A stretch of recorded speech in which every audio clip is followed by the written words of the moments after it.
With a sound like the tearing of paper, Leodora's knife sliced through the thick canvas of the wagon's canopy. Behind her, her 12-year-old sister Muse cringed over the heavy carpet-bag she clutched to her chest. "Someone will hear," she whimpered. Her blue eyes glistened gray in the light of the single oil lamp that lit the cramped space that had been their home since their mother's death. Their home and their world. A world consisting of 2 narrow bunk beds, hooks holding patched and faded costumes, a crystal ball made of glass, and a single incandescent bulb Mistress Astor had been using to train Leo in the fine art of giving vague but pleasant-sounding predictions. Leo paused.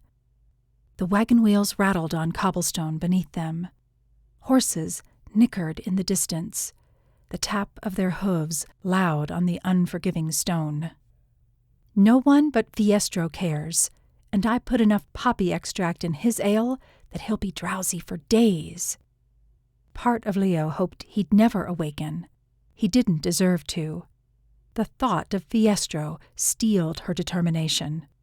Gripping the edges of the rip in the canvas with both hands, she pulled with all her might.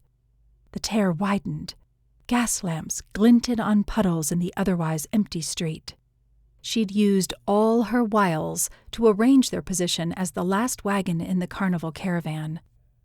Thankfully, Fiestro had assigned one of the older roustabouts to be their driver, a nearly deaf man who wouldn't check on them until the caravan reached its destination the next morning.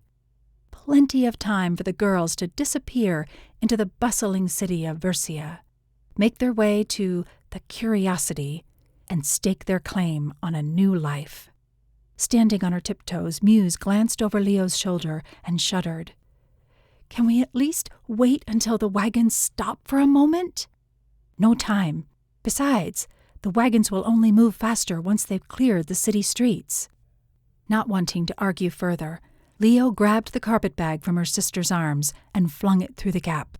Muse gave a muffled shriek as their most prized possessions, few that they were, hit the cobblestones.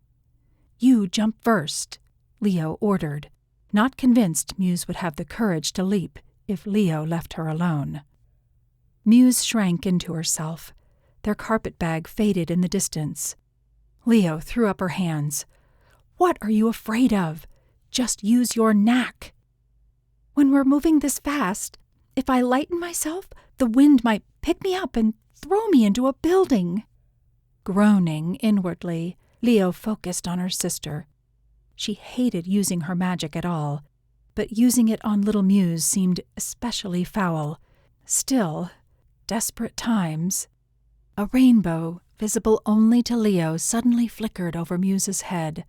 Faint prism colors, like the lights in the night sky in the northern regions. Leo singled out the line of orange between the red of anger and the yellow of cheer. Orange that signified courage, confidence, and clarity. Muse stood a little straighter, gave a curt nod, and pushed her way through the gap in the canvas. Tottering for a moment, she gave a gentle, "Oh!" then released and toppled to the ground. Apparently she'd been serious about not wanting to use her knack. She could have saved herself a hard landing. Leo snorted, then followed her with a bold hop. She landed on her feet. Pain jarred up her legs, but she shook it off and ran to where her sister was finally standing. Muse dusted her faded lavender skirts and turned up the collar of her gray frock coat against the chill of the night.